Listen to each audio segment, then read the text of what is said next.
Just to start off, first, thank you again for being with me today. And, you have a background in conservative evangelical Christianity, and you've had quite a journey of faith from that point through figuring out sexuality, gender identity, and now you've come out kind of on the other side, still standing strong. Your faith is really inspiring to me whenever I'm around you and I hear you talk. It's the Spirit of God just flows through you. And so could you just tell us your story and that background and how you got to where you are today? Brandon, I'm so blessed that you asked me to join you today. This is just so neat, and I very much see Jesus in you too. Thank you. It's very lovely. Goodness. I've been walking with the Lord for something in the neighborhood of 30 years or more. It was interesting. My college professor actually led me to faith. And we've had an ongoing relationship since that time. And for me, I didn't grow up in the church. I didn't know about denominations or anything like that. I didn't know about conservative Christianity or liberal or any of those controversies. Yeah. I found myself in the Baptist Church, the Southern Baptist Church, because that's where my mentor went. And so I started absorbing that tradition and their take on theology, and I grew a tremendous amount, and I was so blessed in this. But in a sense, I've always seen myself as a follower of Jesus and not somebody who's wed to any particular denomination. Yeah. And goodness, don't know how to explain it. I suppose that I didn't give very much thought to some of these controversies we're dealing with today. At that time, I didn't understand myself the way I do now. The issues were there, my gender issues, but I was not in a place where I could deal with it. There was just too much in my background where it was just too easy to try to push it away. And so I continued to grow in faith. And these controversial things like sexual orientation, other things like evolution, things like, what do you do with asking hard questions, because I'm sort of a person who thinks thoughts I shouldn't think and asks questions I shouldn't ask. Yeah. And, in a way, I sort of had to be quiet about that because it didn't take me long before I realized that that's not the sort of thing that is appreciated in some circles. Sure. And transgender was not even on the radar back in those days. Yeah. And it was just so invisible. So I had always had some issues with the traditional teaching, thinking, Sure. well, what's God really got against these people? But I just sort of accepted it because I didn't have a reason to have to think about it. Yeah. And I didn't have any problems with gay folk, queer folk of any kind of description, but I knew that a lot of people in my social circle had issues with that, and I just couldn't figure it out. It just didn't seem to fit with the character of Jesus. Yeah. But, that changed years into my walk when God gradually helped me realize that I'm one of those other people. I'm one of the others that, that you're not supposed to connect with. Yeah. That you're supposed to, treat as suspect. Sure. How could that person really be saved? Do they really know Jesus? And I think that first time my recognizing that I was other was when I had to start really taking these kinds of things to God. And actually, I think it was God's Spirit moving in me to say, hey, you know what? We need to talk about some things. And as I started to unpack some of my gender stuff in therapy, I went into therapy for clinical depression in my 30s. And, the ways I had coped, childhood kinds of ways that I had learned to cope with the bad stuff in my past, and coupled with everything that, all the baggage about my walk with the Lord, things I understood, things I didn't understand very well, all of that kind of came to a head. And this began to be the time I had to deal with it. And so I asked God to take me through it. We went through this depression thing together. Yeah. Back in those days, depression was kind of a big controversy in these circles because, if you're depressed, it's just, well, you're not praying enough. You don't have the right relationship with God, memorize some more scripture. Get out there and, plaster some more tracts. Evangelism explosion, that kind of. And, and there was a genuine sense of irreality about that. And as somebody who struggled with my own sense of being a real person, because of my traumatic background, that was hard. God blessed me by connecting me with a therapist who both understood the science of all of this and the techniques, and she was a faithful Christian. So we went through this stuff together. Yeah. And so God and I have gone through this gender stuff. We worked over and over through the scriptures. I went from first principles, trying to figure out, okay, is this okay? And as I worked through the scriptures, the interpretations, the background, all of these kinds of things, and doing it prayerfully and just bearing myself before the Lord, His Spirit brought me to the conclusion that He has no problems with transgender people. Oh.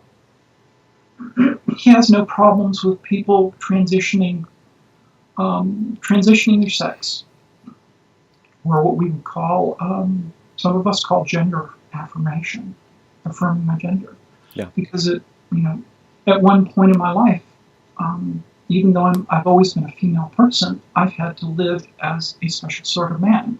All of those years that people knew me, I was a special sort of man, and they couldn't quite get it. Yeah. And I didn't quite get it either. Sure. Yeah. But in this process, God and I went through several Abraham and Isaac moments where I had to die to myself. And at all of these junctures, I thought, okay, I know what my heart wants, but I want what my Lord wants. And if that means I've got to deal with this the rest of my life and I can't be who I know I am, somehow God's going to get me through that. But Brandon, I've got to tell you that every day I wanted to die. I would go to bed praying, Lord, I don't want to wake up. I don't care if you even throw me away. I don't want to wake up.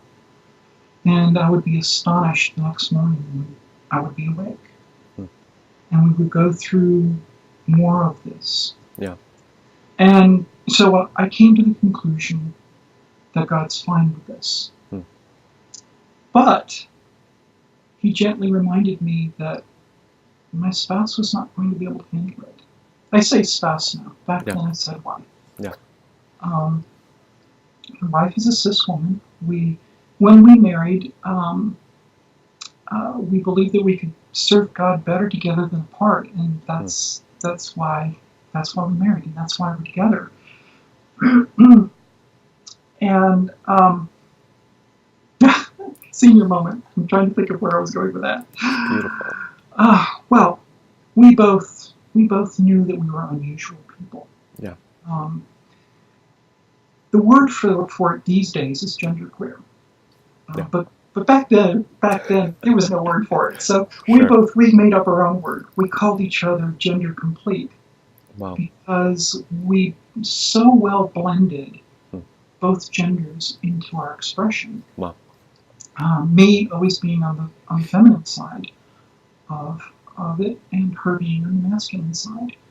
And just the way our marriage worked would raise the eyebrows in a lot of fellow Christians' minds, just because we are very egalitarian.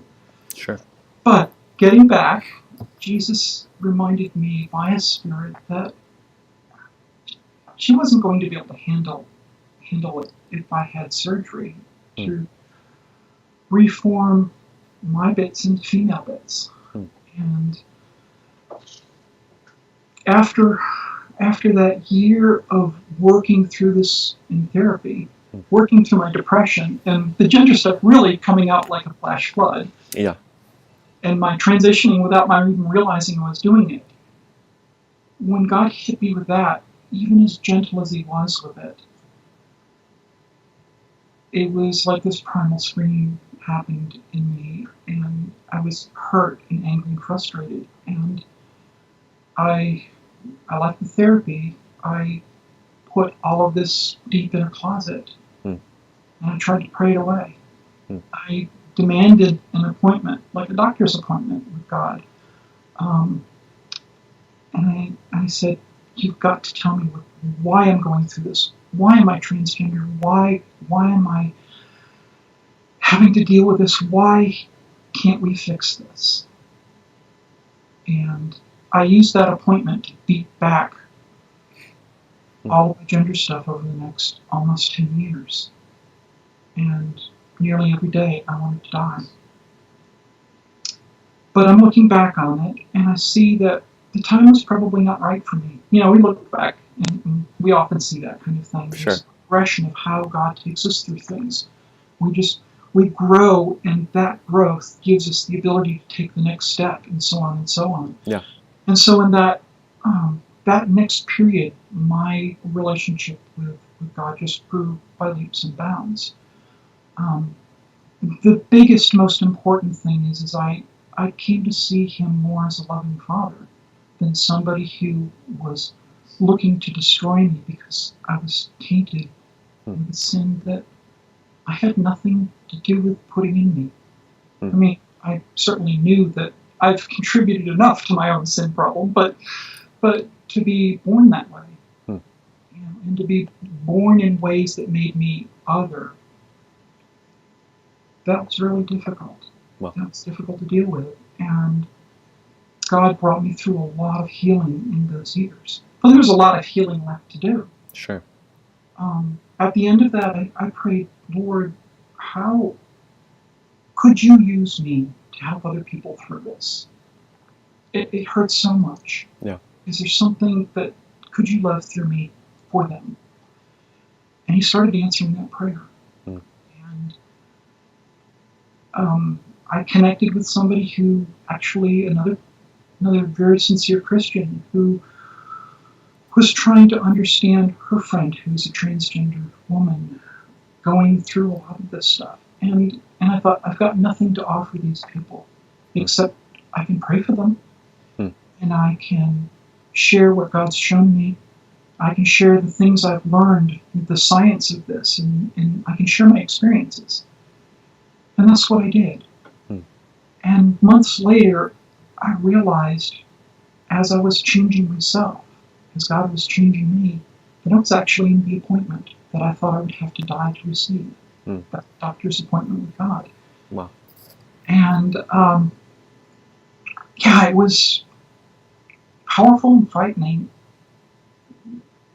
when we started this journey in proper It was as if his spirit held a checkbook in front of me, saying, I've got this checkbook, and on this book these checks, I'm going to write things about your gender stuff. And you are going to cash these checks for me. And the reason it's a checkbook is because these are going to be expensive to you. And the thing is he asked for my appointment. He said, I'm going to give this to you, but I want you to give me the appointment that you wanted to have with me over these 10 years. And he wouldn't tell me what he'd give me in return. And I was so afraid, Lord, how can I pay for something? How can I cash these checks when I don't even know what you're going to ask? I know I'm weak. I know that I could easily be running away from this screaming, and I don't want to feel you like that. And all he would say is, if you take this checkbook, I will do a new thing in you. I will do a new thing. And over several days of tears, I finally took it. And then the first check he wrote and asked me to cash was that check where he wanted me to stop destroying my genitalia, stop trying to do that, because I'd been doing that as a little child, since I was a child up to that point. He wanted me to stop hurting my body over this. And he said some very beautiful things. One of them was that he encouraged me not to hate my body because it was his gift, and that its job was to keep me while I was here. And if I had to hate something, hate what it stands for. And that was an incredibly difficult thing. That was one of the Abraham and Isaac moments. Every time he did this, he would present something really difficult. And he would also present something very special. And in this time, he gave me simple words, simple phrase, love it anyway.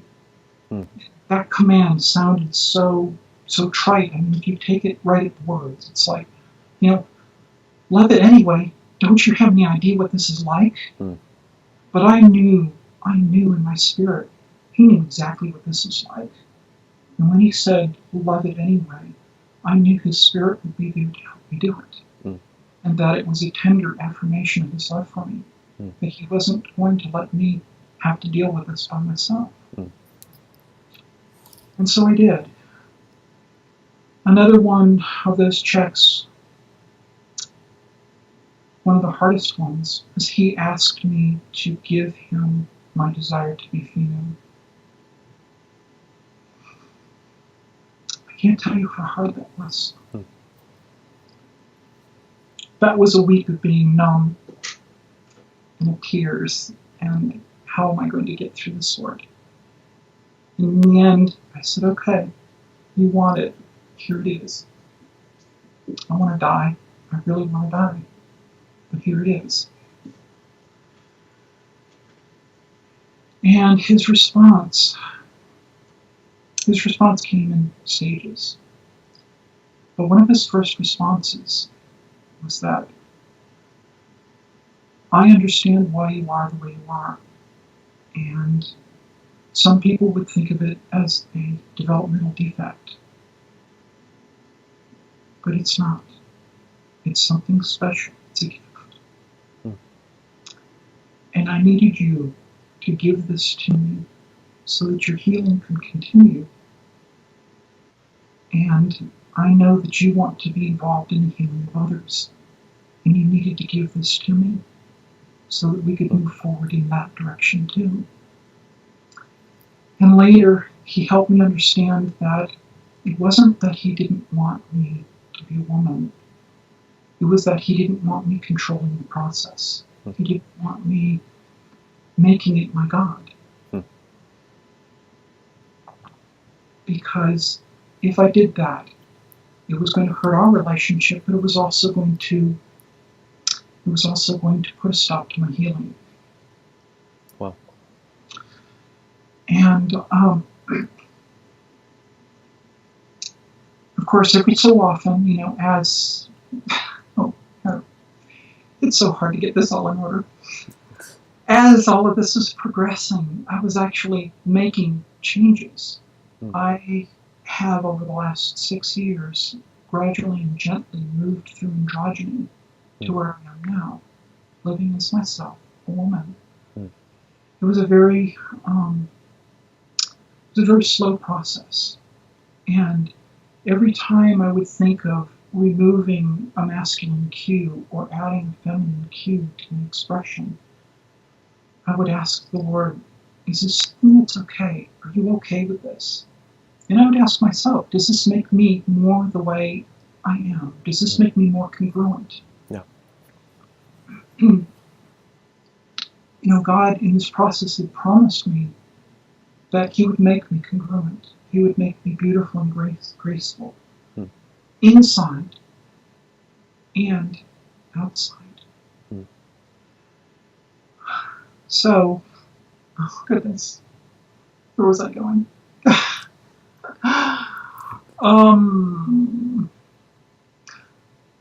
So, remember way back, I said that we went through this arduous process of going through the scriptures, prayerfully studying this and that and all kinds of things, trying to find out, was God really okay with this?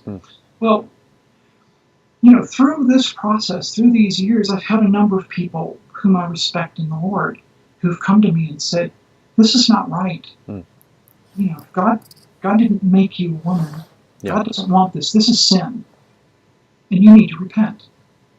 And each time I take this back to the Lord and say, Lord, have I misunderstood you? I would bare my soul to Him and I would go through the entire process again, the agonizing process. And I went through this a number of times, and eventually, with each time, we came to the same conclusion. God's fine with this, okay with this. Child, if there's a problem, I'm going to let you know. And that's not to say that, I've been sinless in this. It's to just say that we've gone through this together, and that, on the whole, God is okay with it. Eventually, His Spirit said, look, this really hurts a lot for you to go through this. Why don't you just trust me? I've said that I'm going to teach you. I've said that I'm going to make you like Christ no matter what. I've said that I will convict you if there is a problem, and we will work on this together. We're in this together. You can trust me. And going through these difficult things, at that point, I had the security in my faith with Him to say, okay, I'm going to rest in that. And so when somebody now comes to me and says, Renee, you're doing this wrong. You're sinning. I take it in. I open myself to the possibility that we are again, and we're wrong. And I listen. Listen for that conviction, because I know what it's like to be convicted of the Lord. I know this. Sure. I'm very, very sensitive to it. Yeah. And He says, unless I convict you, relax, child. You'll be okay. And so I do that. And I just lovingly respond. I try to help people to understand. One of the really important things about this experience was eventually His Spirit reminded me of the story in John 9 of the man born blind. Who sinned, this man or his parents, that this man was born blind? And how many times can you imagine that this person had to go through that his parents had to go through that? Yeah. It was probably scandalous. There's something in their past. They must have really screwed up to get this to happen to them. And Jesus said, no, it wasn't him, it wasn't his parents. It was so that the power and glory of God could be demonstrated in this man's life. And so Jesus healed this man in an untimely way. He had to go through all of this into adulthood in a dirty way, with spit and mud, at the wrong time on the Sabbath, with the wrong people. It was totally scandalous. And the people who were the good, godly people, they really took issue with this. They took issue with Jesus, and they didn't even like it that this man was healed. Yeah. But for the rest of us, and I hope some of those people eventually, they realize that yes, God is amazing and merciful and glorious. And his Spirit said, Renee, you're like this. You didn't ask to be transsexual, and you've had to deal with this into adulthood. And it's time for me to bring about your healing through the scandal of your gender affirmation. And people aren't going to get it. But some people are, and I'm going to demonstrate my power and glory through you. And Brandon, he does. He does. People see God working in me through this. I'm a paradox to my fellow Christians and to my fellow trans people and queer folk. Yeah. For the Christians, they cannot understand how somebody can love Jesus, how somebody can be filled with the Spirit, how somebody can be saved, can have a great relationship with the Lord, and be transgender? Are you kidding? That just doesn't happen. God doesn't do that. He doesn't like those people. They're abominations. Yeah. And yet, they see Jesus in me. And then my fellow trans people and others in the queer community, I'm one of them. And they can't believe that somebody would follow a God they are told despises them and wants them utterly wiped off the face of the earth and tossed into eternal flames and something worse. Yeah. Surely there's something worse, right? And yet they see Jesus in me too. Yeah. And as difficult as it has been for my spouse and I to go through this as a married couple,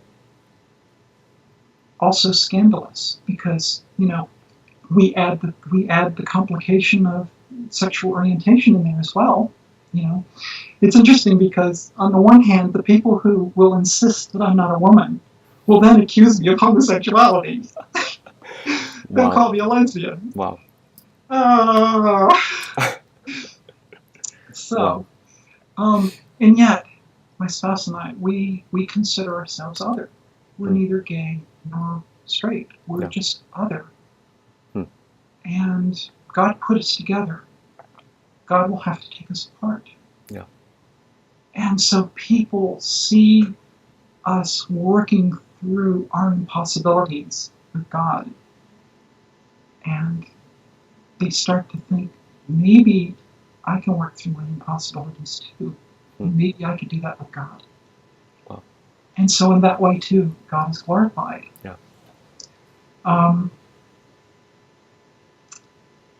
I wish I could communicate some of these things with my more conservative brothers and sisters. Just like I was challenged by my own queerness to go with God in working through this gender stuff, this gender identity stuff.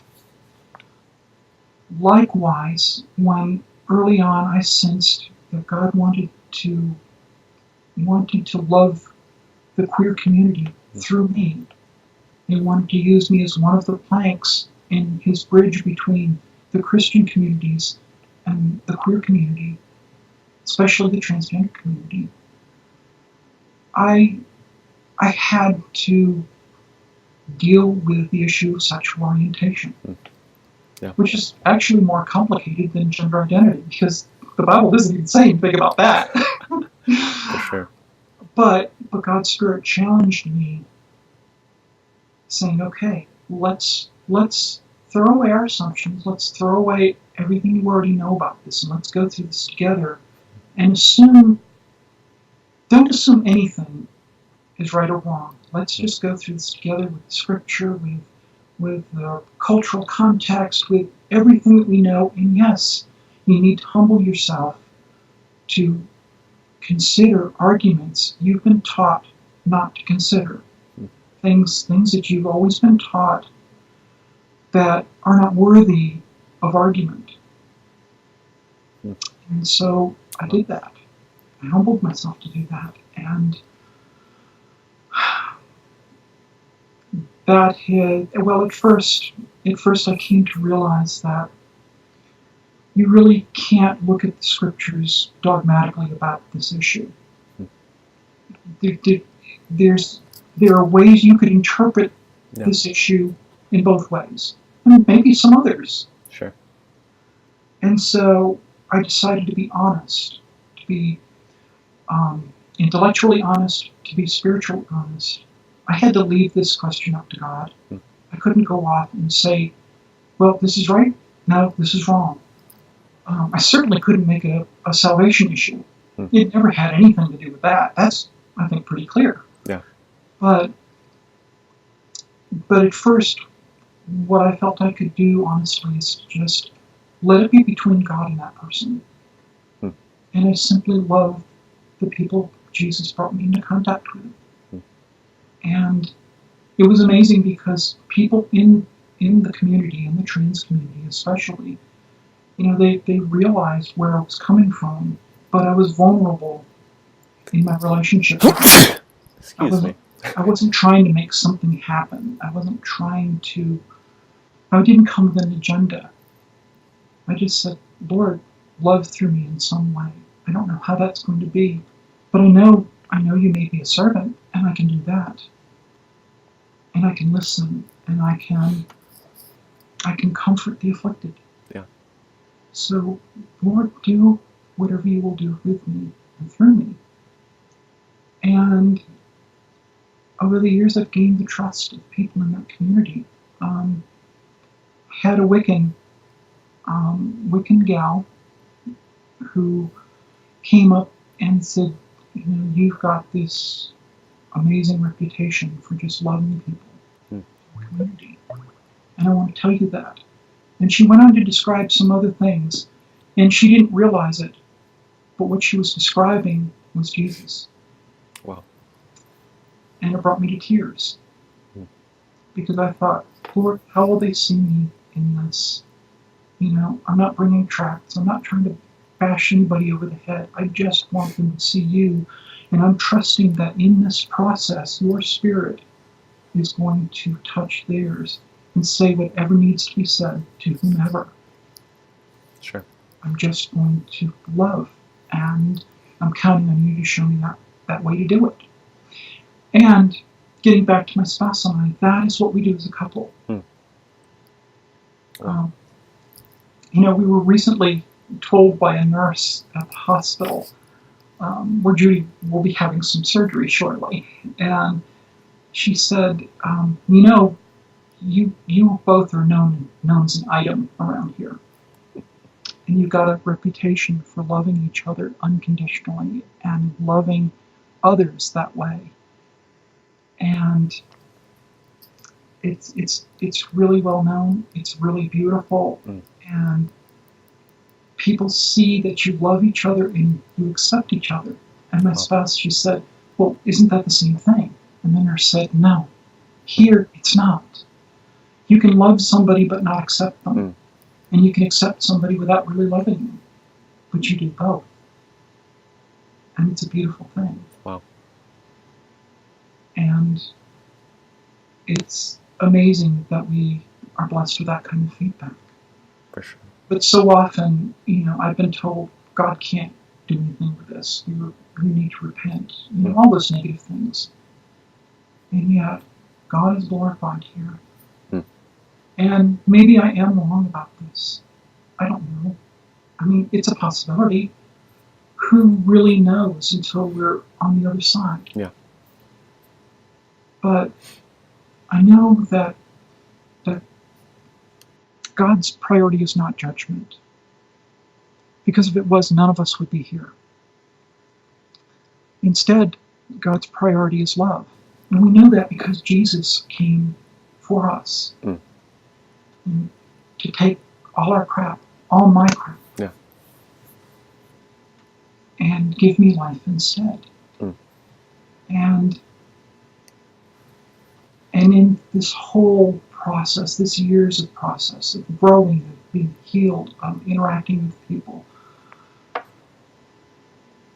I've learned to take a risk for him. I've learned to trust that he's going to make this work out. And if I must err, and I know I'm going to screw up, I'm going to do it on the side of love rather than judgment. Because that's the way my daddy works. Wow. He loves people. Wow. He just loves people. And he can worry about how it all shakes out. Sure. Wow. Goodness gracious, you have quite the story, but it's all, I think what's stunning to me about hearing your journey is that it's all undergirded with a keen realization on your part that God is guiding you and is with you and is supporting you. And even in the times when you were struggling with doubt and questions about sexuality and gender, you just have this beautiful reliance on God. And I think that witness to both the Christian community and to the LGBTQ community is something that's lacking in so many people, and you just stand out in such a beautiful way. So thank you so much for sharing all of that. Oh, thank you. Thank you for letting me. Yeah. I don't ask to die now. Wow. Yeah. Wow. And my Heavenly Father, he's okay with his daughter. And he said, now don't you assume any particular outcome. We're not done with this journey. Yeah. So I don't know what's going to happen. Sure. Wow. I think just after hearing all of that, and so much of that answers this question, but just to kind of wrap it up, so there's this conference taking place in a few weeks, and it's conservative Christians addressing the issue of transgender identity and homosexuality, as they put it. What would you want those pastors and leaders who are going to come to this event and are seeking, I honestly believe that their intention's good. They're seeking to understand what God desires of them as leaders and counselors about this issue. What would you want them to know as somebody who's journeyed through this process with such a deep faith and come out on the other side?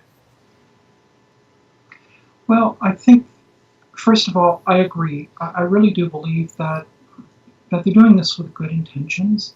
Yeah. And they're approaching it from the best they can right now. But I would just ask them to stand back and look and see how Jesus loved people. And instead of looking at the one or two places where he got angry with somebody, look at the overall trajectory of Jesus' life and ministry, and you see that he just loved people. He loved people he didn't agree with. Yeah. He loved people that, that the good son never had, the good son wouldn't have associated with. Yeah. And I would ask them to realize that all of us are in a lifelong journey. And it's not their job to fix everybody. I would ask them to let God be God here. Maybe you don't understand this stuff. And that's okay. You really don't have to understand it to just love somebody. And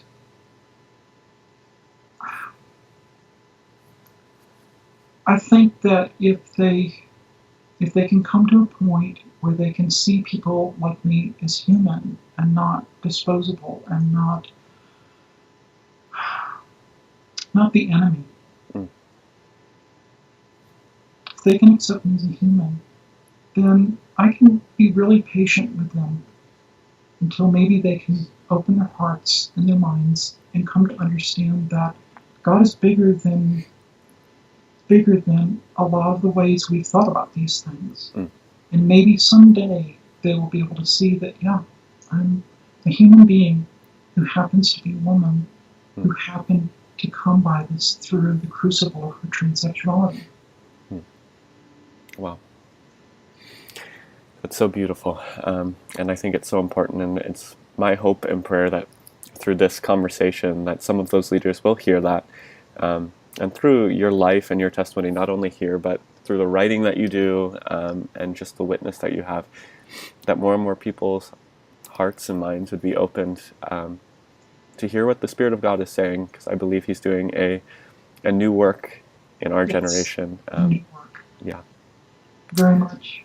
Well, thank you so much for taking time. Yay, thank you for having me. I am so blessed to be a part of this effort that God is doing through you.